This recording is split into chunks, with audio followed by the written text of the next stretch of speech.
ইদানিং যারা মনিটাইজেশন পেয়েছে অনেকেই কিন্তু পে আউট সেটআপ দিতে পারবে না, আবার অনেকেই কিন্তু কন্টেন্ট মনিটাইজেশন পেয়ে অনেক খুশি।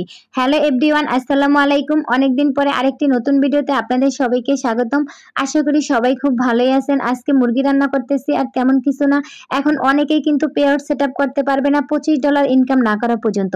আমরা যখন মনিটাইজেশন পেয়েছি তখন কিন্তু এরকম কোনো নিয়ম ছিল না যে $25 ইনকাম করতে হবে তারপর পে আউট সেটআপ দিতে পারবো। আমরা কিন্তু অটোমেটিকই পে আউট সেটআপ দিতে পেরেছি। কিন্তু ইদানিং ফেসবুক গণহারে সবাইকে কিন্তু কন্টেন্ট মনিটাইজেশন দিয়ে দিয়েছে, কিন্তু তাদের বেলা একটা জিনিস কঠিন করে ফেলছে। অনেকেই কিন্তু $25 আর্ন না করা পর্যন্ত পে আউট সেটআপ দিতে পারবে না। এখন যারা নতুন, আদৌ কি তারা $25 ইনকাম করতে পারবে? তাদেরকে আমি বলবো আপনারা বেশি বেশি টেক্সট, ফটো, স্টোরি এগুলা দিবেন। এগুলা থেকে একটু ভালো পরিমাণে আর্ন করা যায়। লং ভিডিও আর রিলস ভিডিও থেকে অতটা ইনকাম করা যায় না। আবার অনেকে নতুন যারা কন্টেন্ট মনিটাইজেশন পেয়েছে তারা বলে যে এখন ফেসবুক থেকে লক্ষ লক্ষ টাকা ইনকাম করতে পারবো। এটা সম্পূর্ণ ধারণা আপনার ভুল। কারণ আমি কিন্তু মনিটাইজেশন পেয়েছি প্রায় 6 মাস আগে। ওই সময় কিন্তু অনেকেই পেয়েছে। লক্ষ লক্ষ টাকা ইনকাম করা যায় কিনা আমরা জানি।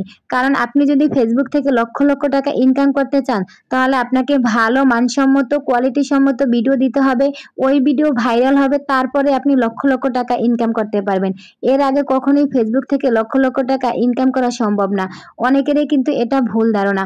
আবার অনেকেই কিন্তু মনিটাইজেশন না পেয়ে তাদের মন অনেক খারাপ লাগারই কথা। কারণ যাদের 1000, 2000, 500 ফলোয়ার, ভিডিওতে কোনো ভিউজ নেই, ভিডিও নেই, তাদেরকে কিন্তু ফেসবুক মনিটাইজেশন দিয়ে দিয়েছে। আবার অনেকে দেখা গেছে পেজও ভালো, ফলোয়ারও ভালো, কিন্তু তারা পায়নি। মন খারাপ করারই কথা। তাই আপনারা মন খারাপ করবেন না। আগস্টের ভিতরে কিন্তু ফেসবুক সবাইকেই মনিটাইজেশন দিয়ে দিবে। একটা ভাইয়ার জন্য আমার খারাপ লাগে, তার 5 লক্ষ ফলোয়ার, কিন্তু তাকে এখনো মনিটাইজেশন দেয়নি।